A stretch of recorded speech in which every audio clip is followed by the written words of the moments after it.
자, 성경 해석 및 신학사관 검증 세미나에 대해서 우리 시작하기 전에 하나님 앞에 먼저 기도로 시작하겠습니다.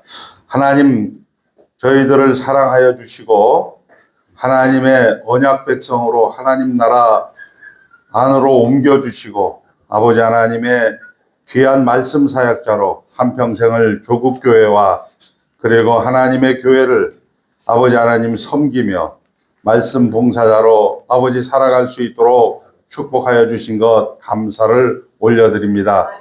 서울 동로회와 대신총회를 허락하여 주셔서 그 가운데서 하나님의 내신 방법대로 하나님의 영광을 위하여 아버지 하나님 참된 믿음을 가지고 아버지 이 일을 30여 성상 아버지 하나님 지켜온 귀한 앞서간 믿음의 선배들의 신앙의 고백들과 그리고 그 자리를 지키고 있는 믿음의 동력자들 아버지 하나님 축복하여 주심을 또한 감사를 올려드립니다.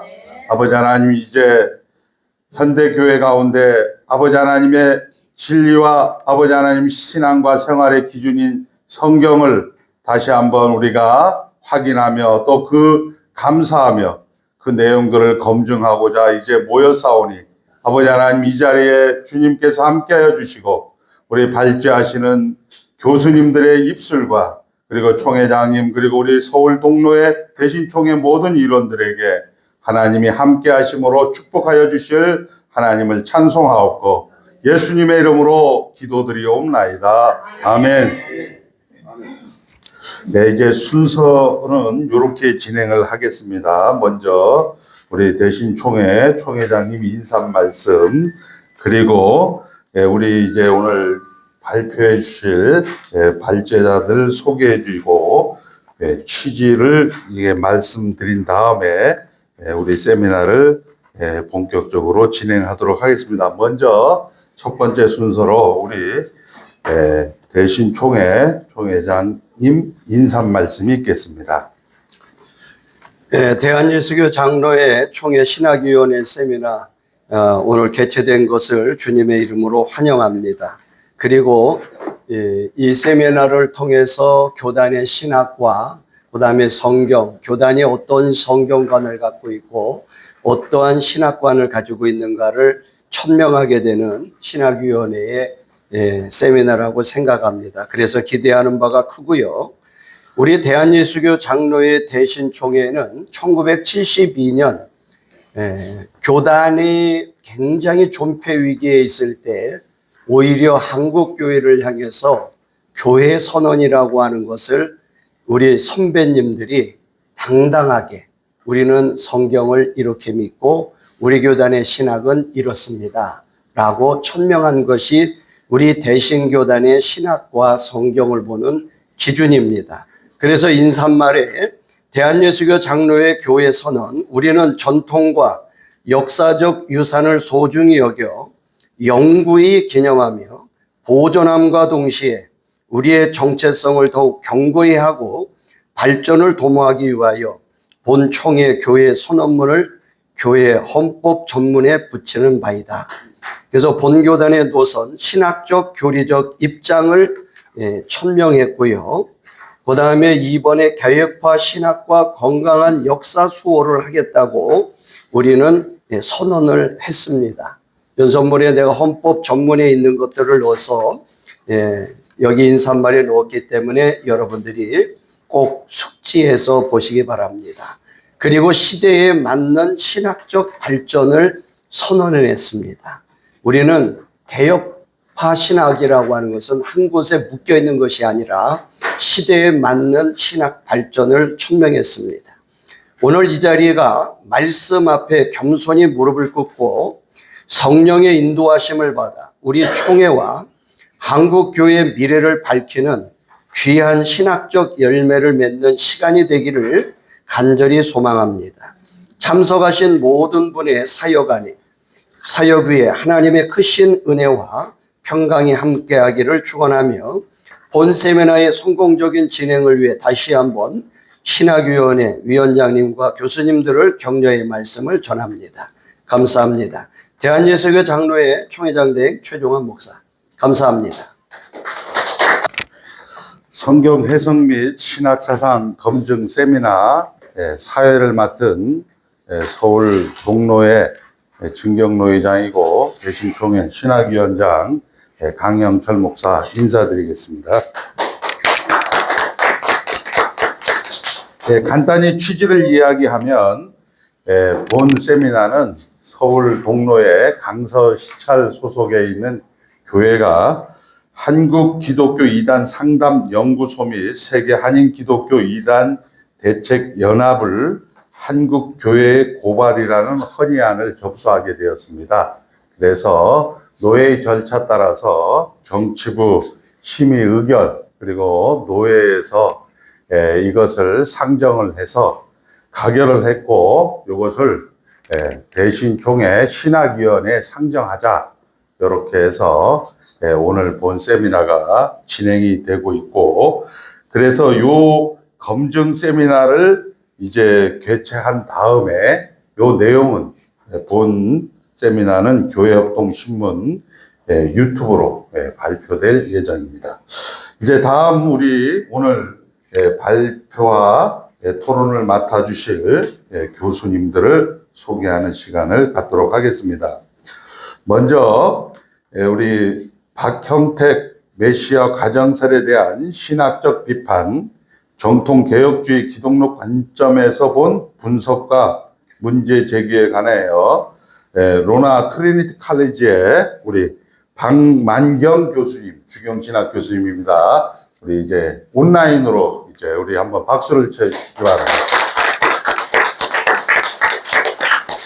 두 번째 우리 발제자는 칼게톤 신조가 말하는 예수님의 이성 일인격, 우리 안양대학교 신학교 신학대학 조직신학 고형섭 교수님입니다. 우리 박수로 맞이해주십시오. 세 번째는 오늘 좌장이시기도 하신데요. 예수님의 인격적 논쟁이라는 주제로 토론을 진행해 주실 대한신학대학원대학교 조직신학 교수이신 김양주 교수님입니다. 김항주 교수님. 향주 교수님. 제가 혀가 짧아서 죄송합니다. 그러면은 먼저 우리 박형택 메시아 가정설에 대한 신학적 비판, 우리 정통 개혁주의 기독론 관점에서 우리 발표하실 박만경 교수님을 소개하고 이제 우리 토론을 듣도록 하겠습니다. Recording in progress.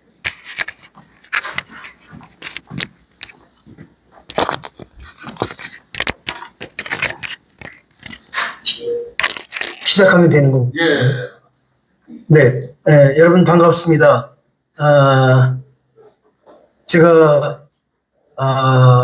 이 강의를 시작하기 전에 기다리면서 여러분들 함께 모여가지고 식사하고 또 준비하면서 이런저런 아름다운 이야기들을 나누는 모습을 보면서 나는 누구고 나는 왜 여기에 있는가에 대한 혼성성에 대해서 잠시 생각해 봤습니다. 또 지금 이 시간도 여러분들은 저를 보지만 볼 수 있지만 저는 여러분들을 볼 수 없어서 그래도 그나마 좀 섭섭합니다. 그러나 이런 줌을 통해서나마 같은 길을 걸어가는 동역자 여러분들을 이렇게 만나 뵙고 함께 교제에 나눌 수 있어 참 기쁘고 감사한 마음입니다. 비록 화면을 통해 연결되지만 마음은 그저 여러분들이 계신 그 한 자리에 모인 것처럼 따뜻합니다. 저는 대신총회 신학교와 호주 시드니에 소재하고 있는 아이오나 트리니티 칼리지에서 교수의 일을 맡고 있고 또 경선호회 소속 교회인 시드니 우림교회 담임 목사로 섬기고 있습니다. 2025년 대강절을 맞이하면서 우리는 정통 개혁주의 기독론의 관점에서 박형택 씨가 주장했다고 하는 것보다는 박형택의 메시아 과정서를 신학적으로 살펴보고 이 주장이 개혁주의 전통이 고수하고 있는 기독론과 어떤 점에서 다른지, 또 어떤 점에서 우리가 이단성이 있다고 말할 수 있는지 신학적으로 조명해 보려고 합니다. 메시아 과정설에 대한 신학적 평가는 이미 미주와 또 유럽 신학계와 그리고 제가 살고 있는 호주의 복음주의 신학대학, 무어 칼리지라든지 몰링 칼리지라든지 그다음에 멜번에 있는 리들리 신학교 같은 복음주의 신학자들이 상당한 비판적 논의를 통해서 정리되어 온 것으로 알고 있고, 특히 메시아 과정서의 견해가 예수 그리스도의 선제성과 성육신의 단회성을 약화시키고 신성과 인성의 존재론적 연합을 흐리는 방향으로 나간다는 점에서 정통 기독론의 기준에 비추어 심각한 문제를 가졌을 뿐만 아니라 이단성으로 평가가 된다라고 하는 주류가 대부분입니다. 이처럼 신학적으로 여러 문제점을 지닌 메시아 과정서를 우리 대신총회가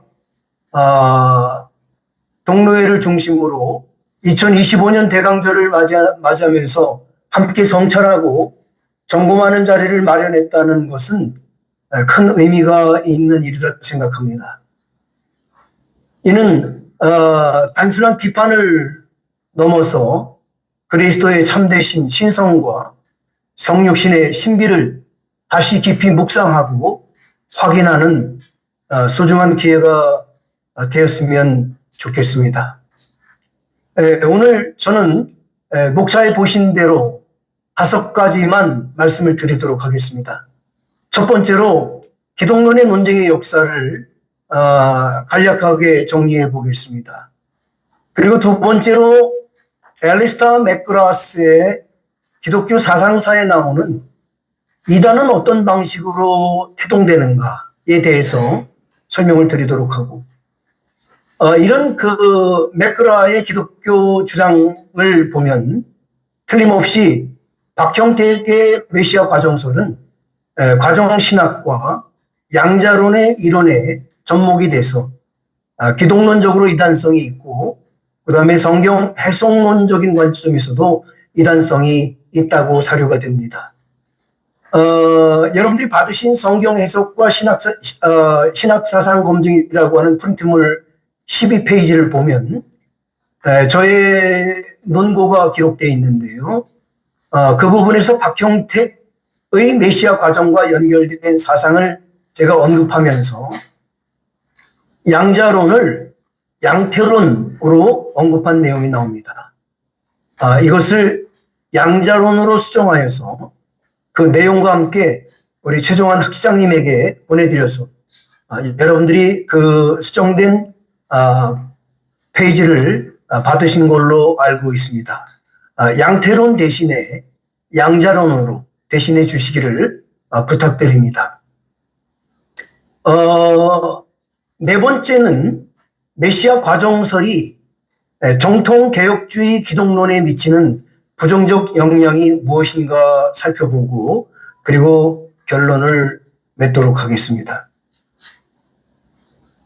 기독교 논쟁의 역사 가운데 우리 기독교회는 건강한 교리를 보수하기 위해서 AD 325년 니케아 공의회에서부터 시작해서 AD 451년 칼게톤 공의회까지 장장 126년이라고 하는 세월을 기독론에 관해서 기독론을 중심으로 싸워왔습니다. 영적 전쟁을 벌여왔습니다. 오늘 화면에 띄운 4가지 공의회 모두가 기독교 역사상 대단히 중요한 모임이었습니다.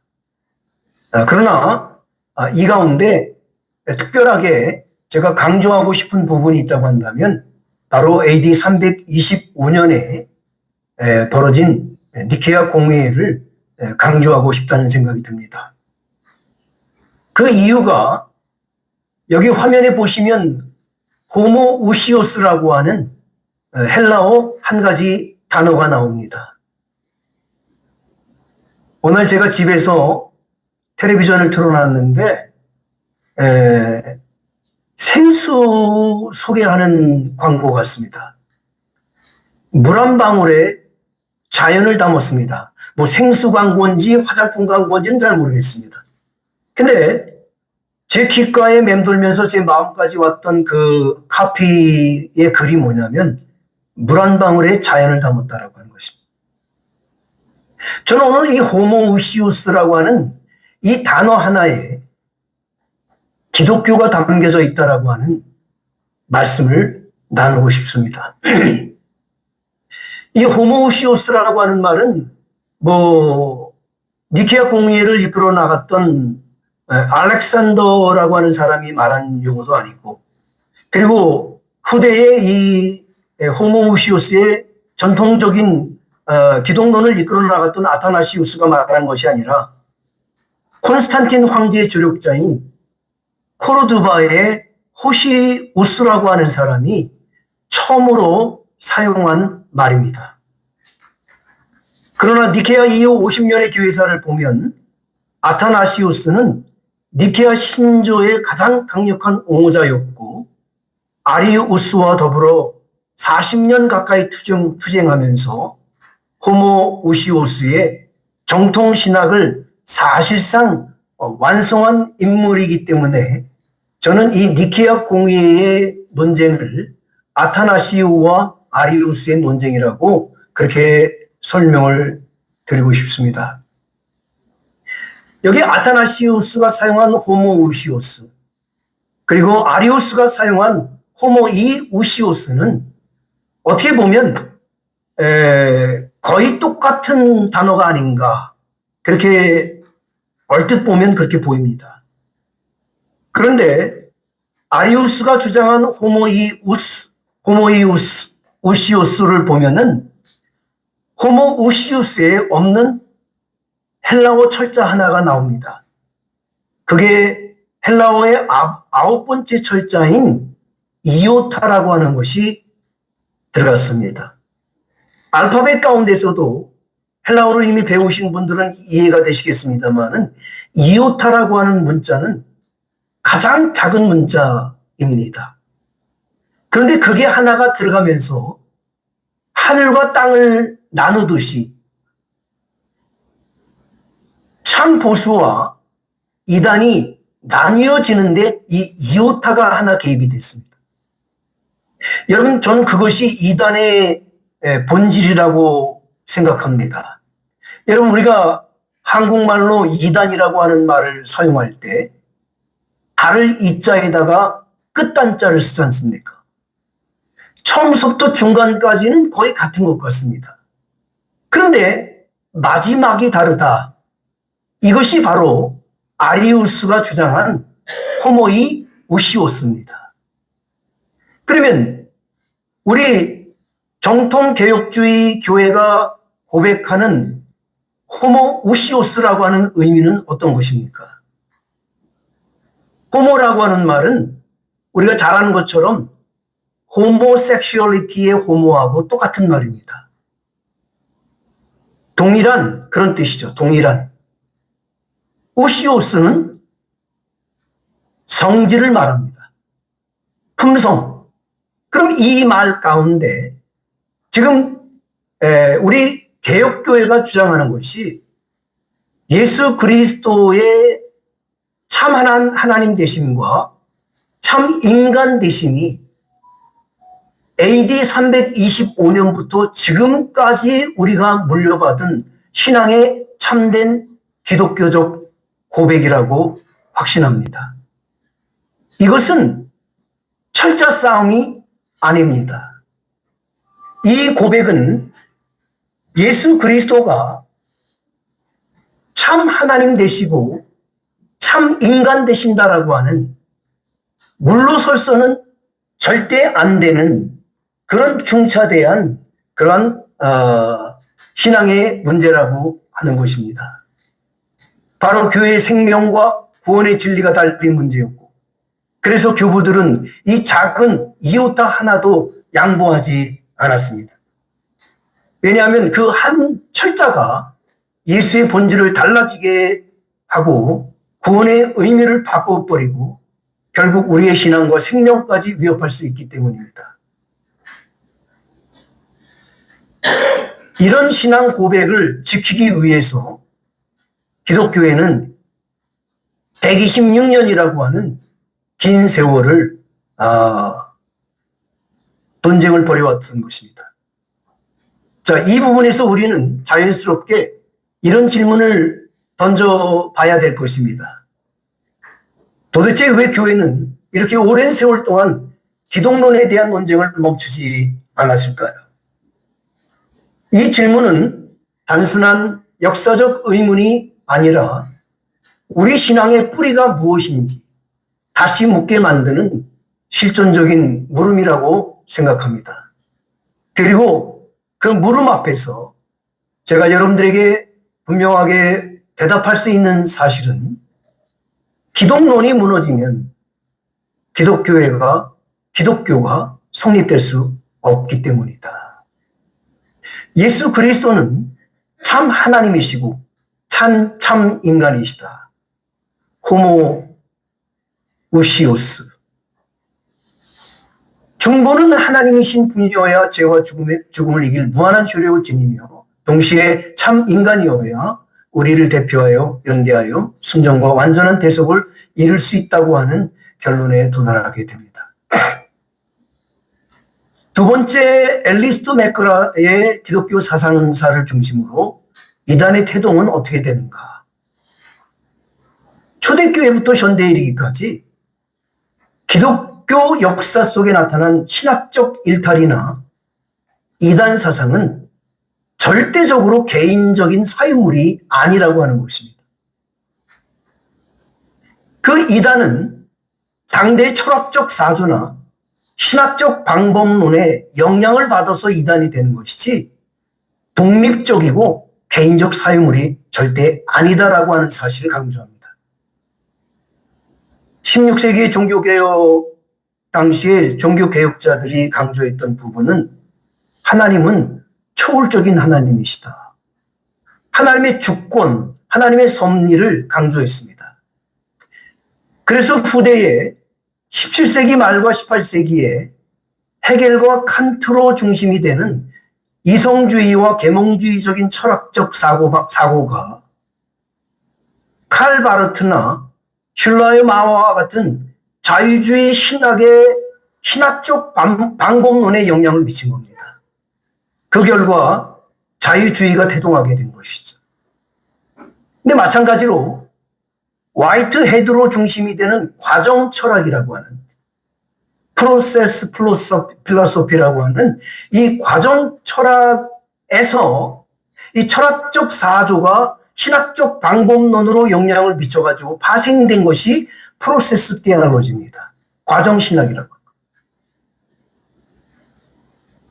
그러면 박형택의 메시아 과정설의 신학적 배경은 독립적인 것이 아니다라고 하는 결론을 내릴 때 이것이 어디로부터 비롯된 것이냐. 과정 철학, 과정 신학, 그리고 박형택의 메시아 과정설로 연결되어졌다라고 하는 사실을 설명드릴 수가 있습니다. 이제 과정 신학이라고 하는 것은 호주에서도 많이 그 자료를 접할 수 있었는데 개인적으로 박형택 씨의 메시아 과정설은 도대체 어떻게 해서 성립됐는가를 알아보기 위해서 예장 합동총신 성경과 교회라고 하는 이 홈페이지에 들어가서 열람을 제가 12월 3일 날 열람했는데 내용이 굉장히 확실치가 않더라고요. 만약에 박형택 씨의 메시아 과정설을 언급하려면 좀 더 구체적인 자료가 분명하게 신학적 근거 또는 성경의 근거에서 밝혀져야 우리가 이단성이 있다고 얘기할 수 있을 거라고 생각이 됩니다. 그런 면에서는 우리가 한번 이 세미나를 준비한 우리 대신총회 신학분과위원회에서 좀 이런 부분에서 조금 더 구체적으로 박형택 씨의 메시아 과정서를 자신 있게 이단성이 있다고 말할 수 있는 그런 근거들을 좀 보충해야 될 거라고 생각이 됩니다. 제가 이 홈페이지에 들어가서 그대로 따왔는데요.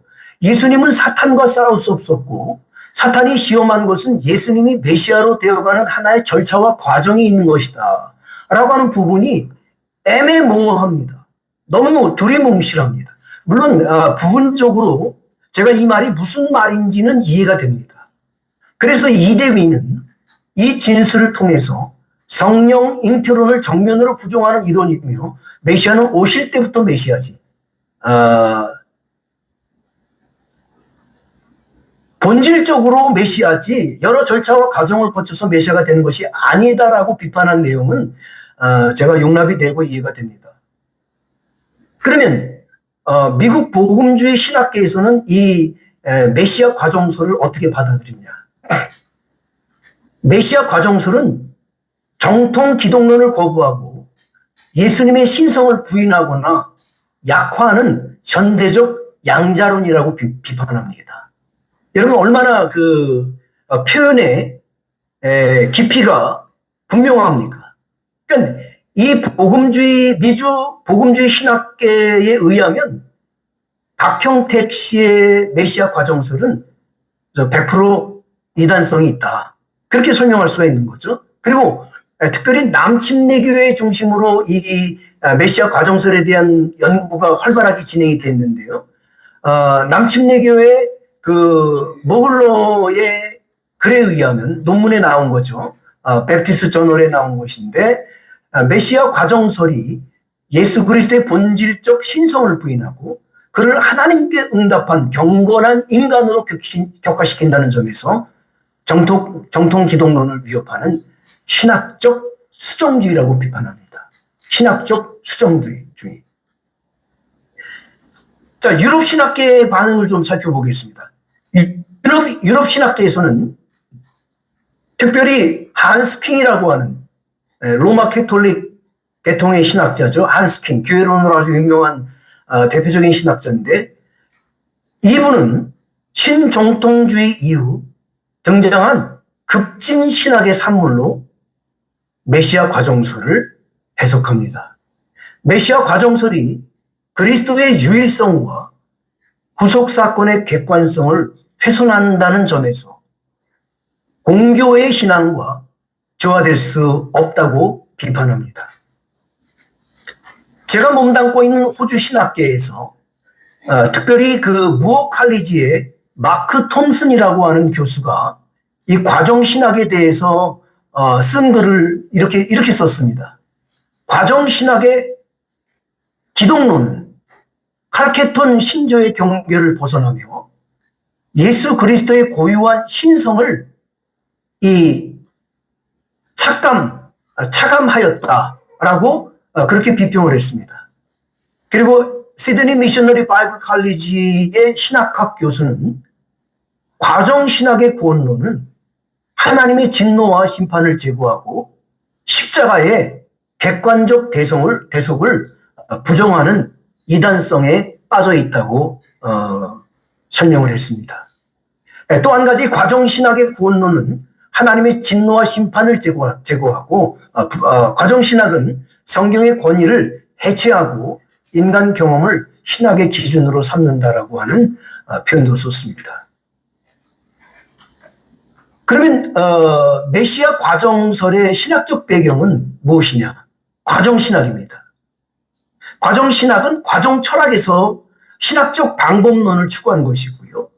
그리고 과정신학 안에 주로 이 두 사람의 이름이 언급되는데 과정신학에 관계된 대표자입니다. 한 사람은 찰스 하츠원이라고 하는 사람이고요. 한 사람은 존 콥 주니어라고 하는 사람입니다.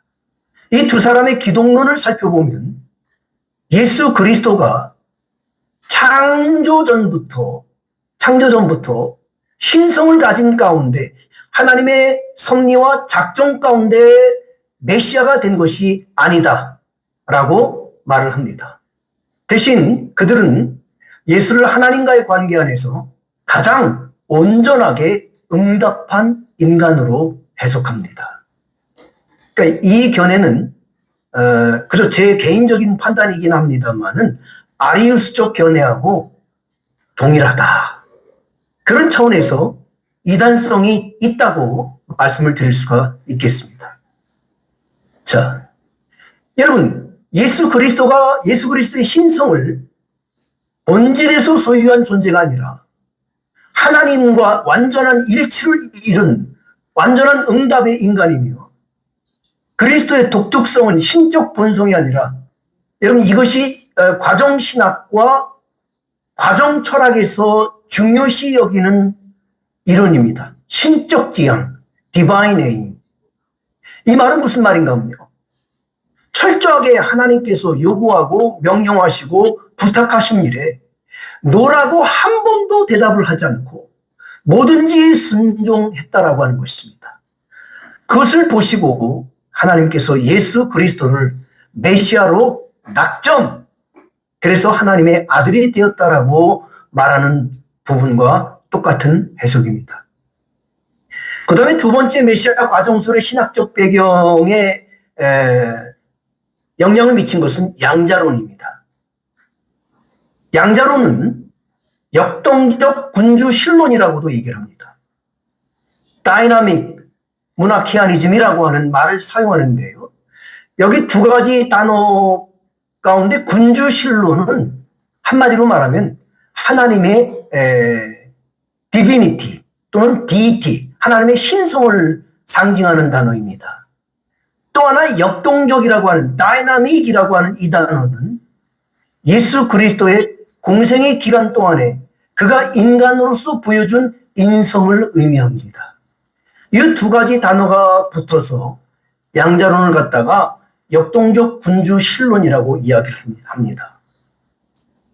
그러면 양자론에서 우리 예수 그리스도를 어떻게 보는가?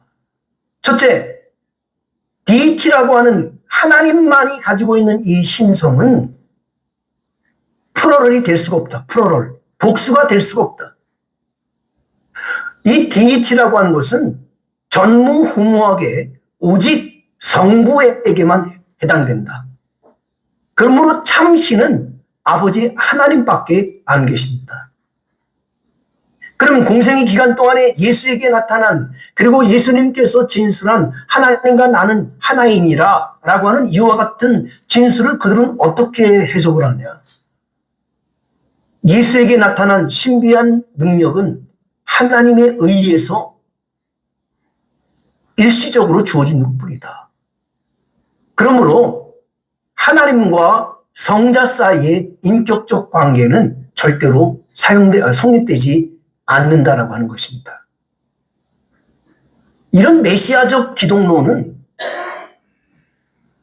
예수 그리스도의 인성이 하나님의 초월적 지위에 의해서 되어진 것이 아니라 인간 예수의 한마디로 말하면 정체성, 인간으로서의 정체성, 예스라고 대답을 잘하고 순종 잘하고 하나님의 말씀에 거역하지 않는 이런 신적 지향의 극대적 수용성, maximal receptivity to the divine orientation이라고 하는 이 논리, 이게 과정철학과 과정신학에서 강조하는 주요 개념이거든요. 그래서 예를 들면 그런 거죠. 40일 광야에서 금식으로 기도하셨고, 그리고 시험을 받으셨고, 십자가의 고난과 형벌을 하나님의 뜻에 맞게끔 다 이루었다. 그러므로 내가 예수를 하나님의 아들로 인정한다. 여러분, 이런 메시아 과정설은요, 예수 그리스도의 디비니티, 신성을 인정하지 않습니다. 존재론적 본질 가운데 신으로서 인간의 몸을 입고 이 땅에 오신 것이 아니라 그저 하나님과의 관계적 일치 또는 신적 목적에 대한 온전한 순종의 삶에서 찾습니다. 메시아 과정설의 이와 같은 기독론의 논리를 따지고 보면 유대주의자들하고 조금 더 다를 바가 없습니다.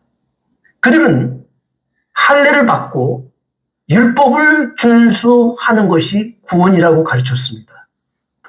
그런데 갈라디아서 1장 6절로 9절 말씀에 보면 바울은 아주 강력히 그들을 정죄하면서 이것을 다른 복음이라고 규정을 지었습니다.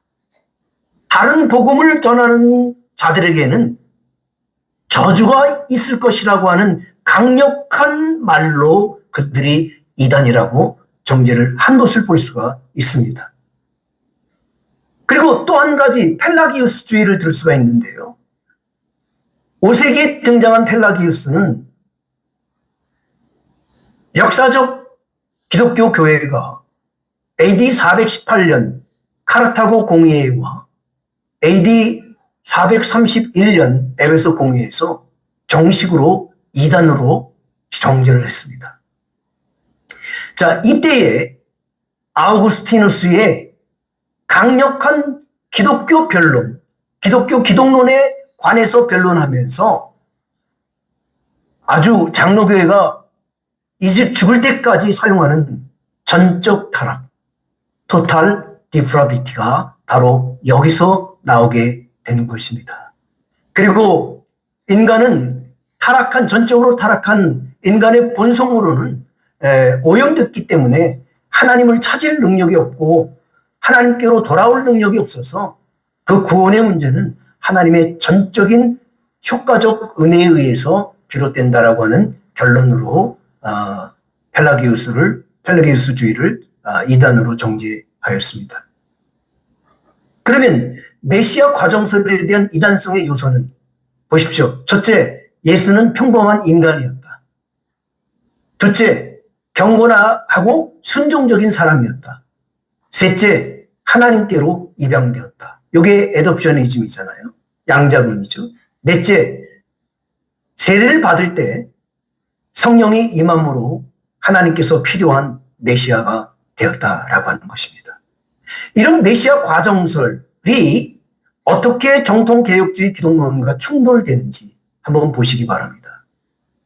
자, 칼키톤 신조, AD 451년의 칼키톤 신조는 여러분 하나님과 예수 그리스도의 위격적 연합을 강조합니다.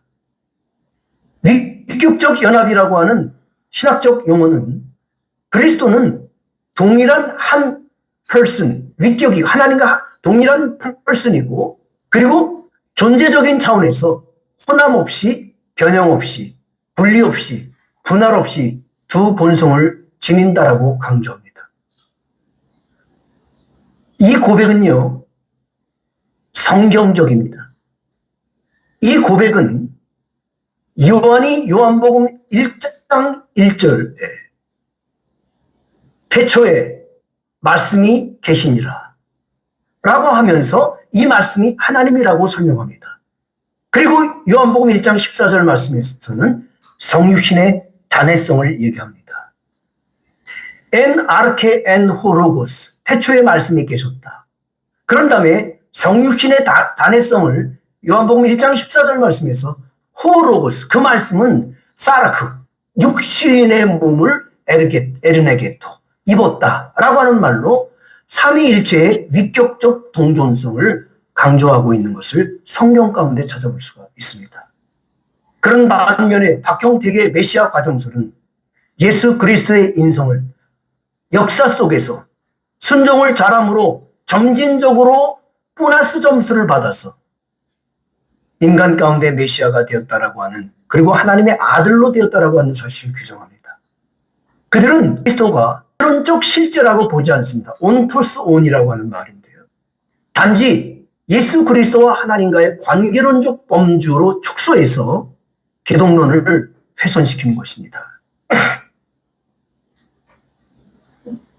메시아 과정설이 가지고 있는 성경 해석론의 이단성. 저는 이것도 대단히 심각하다고 필요합니다. 그래서 모르겠어요. 지금까지 성경 해석론의 이단성에 대해서 신학적 재검토가 필요하다고 하는 말이 나왔는지 안 나왔는지 모르지만 제가 이 세미나를 준비하면서 메시아 과정설이 가지고 있는 성경 해석론을 보니까 신학적 재검토가 기독론 검토만큼이나 필요하다. 그래서 특별히 기독론의 관점에서 예수 그리스도가 신적 정체성으로 인정받기보다는 점진적으로 완성된 신앙적 지위로 보기 때문에 이것은 성경 해석 관점에서 주의 깊은 평가가 필요하다고 하는 것입니다. 만약에 그들이 해석하는 차원으로 기독론을 바라보게 되면 우리 개혁주의 교회가 고백하는 기독론 호모우시우스는 전혀 해석이 달라지게 됩니다. 점진적으로 메시아가 되었다라고 하는 이런 주장은 이러한 성경 해석은 역사적 예수와 신앙의 그리스도를 구분하려고 하는 비평적 성경 해석의 역량을 강하게 반영하고 있다고 하는 것입니다. 여기 이제 제가 이 부분에서 이런 해석의 접근은 아래와 같은 신학적 문제를 내포한다라고 하면서 첫째 예수 그리스도의 선지성과 성경 신규를 약화한다. 자, 이 메시아 과정설이 이렇게 그리스도의 선지성과 성육신 교리를 약화시키는 이유가 있어요. 그것이 성경 해석하기 잘못됐기 때문에 그렇습니다. 그들은 성경 해석을요, 하나님께서 주신 말씀의 로고스적으로 말씀 자체로 말씀을 해석하기보다는 해석학적 상대화를 시도한다는 거예요. 이 해석학적 상대화라고 하는 말은 성경 본문이 명확히 의도한 대로 읽지 않고 그 의미를 해석자의 전제, 다시 말하면 철학적인 문제, 심리학적인 문제, 역사주의에 따라 재구성해서 성경을 해석한다. 바로 이것이 성경 해석학 관점에서도 메시아 과정설은 대단히 큰 이단성을 가지고 있다고 하는 것입니다. 두 번째, 그들은 대속의 교리에 대한 근거를 약화시킨다고 하는 것입니다. 그래서 행위를 강조하는 잘못을 저지르고 있다고 하는 것입니다. 이는 곧 복음의 본질적 메시지를 훼손하는 심각한 신학적 위험성을 드러내고 있는 것이죠. 그 다음에 세 번째, 성경의 계시적 통일성을 파괴한다라고 말하면서 제가 맨 밑에 신학적 상대주의로 이어질 가능성이 크다. 여러분, 조금 전에 제가 말했던 해석학적 상대화 또는 신학적 상대주의라고 하는 말은 거의 같은 의미입니다. 성경 해석이 하나님의 뜻, 하나님의 주권적 계시가 아니라 인간의 역사나 경험을 중심으로 전개시켜 나가는 것. 바로 이것이 신학적 상대주의입니다. 그러니까 현대 신학계에서 가장 대표적인 신학적 상대주의로 성경을 해석하는 그룹이 있다고 한다면 역사적 예수를 연구하는 사람들입니다. 역사적 예수. 그러니까 마태복음서부터 요한복음에 이르기까지 사복음서에 나오는 신화적인 요소 또는 제자들이 더하고 뺀 그런 그 예수에 관계된 요소들은 빼버리고 역사적인 것만 남기도록 하자. 그랬더니 복음서에 남는 게 아무것도 없었다. 라고 하는 얘기가 있지 않습니까? 이렇게 신학적 상대주의로 성경을 해석하다 보면 메시아 과정설뿐만 아니라 이것보다도 더한 자유주의 신학, 아주 정말 극심한 기독교에 영향력을 미칠 수 있는 신학들이 태동될 수 있다라고 하는 관점에서 주의를 기울일 필요성이 있다라고 하는 것입니다. 그러므로 엄밀한 신학적 검증을 거쳐야 되고 무엇을 그들의 기독론과 성경 해석론을 그렇게 신학적 검증을 거쳐야 되고 메시아 과정설의 성경 해석론은 개혁주의 신앙의 기준에서 명백히 부정적 평가를 받을 수밖에 없으며 이단적 성향을 포함하는 것으로 평가되기에 충분하다. 자, 그러면 메시아 과정술이 미치는 부정적 영향이 무엇이냐? 첫째, 둘째, 셋째, 넷째로 나누어서 예수 그리스도의 선제성과 성신 교리를 약화시킨다. 둘째, 구속 사건의 객관성과 대속 교리의 근거를 약화한다. 셋째, 성경의 계시적 통일성을 파괴한다. 넷째, 성경 해석의 기준이 하나님의 주권적 계시에서 역사적 경험 해석으로 이동하여 이는 계시론적 혼란과 신학적 상대주의로 이어질 가능성이 크다라고 하는 것입니다. 자, 그럼 저의 결론을 이렇게 말씀드리도록 하겠습니다. 본 발표의 결론은 다음과 같습니다. 메시아 과정설은 정통 기독론과 조화될 수 없다.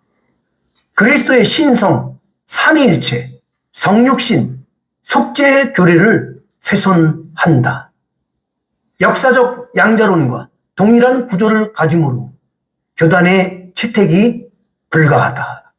교회는 니케아로부터 시작해서 칼케톤 신조로에 기초한 정통 기독론을 확고히 붙잡고 고수해야 된다라고 하는 결론의 말씀으로 이상으로 마치겠습니다. 경청해 주셔서 대단히 감사합니다.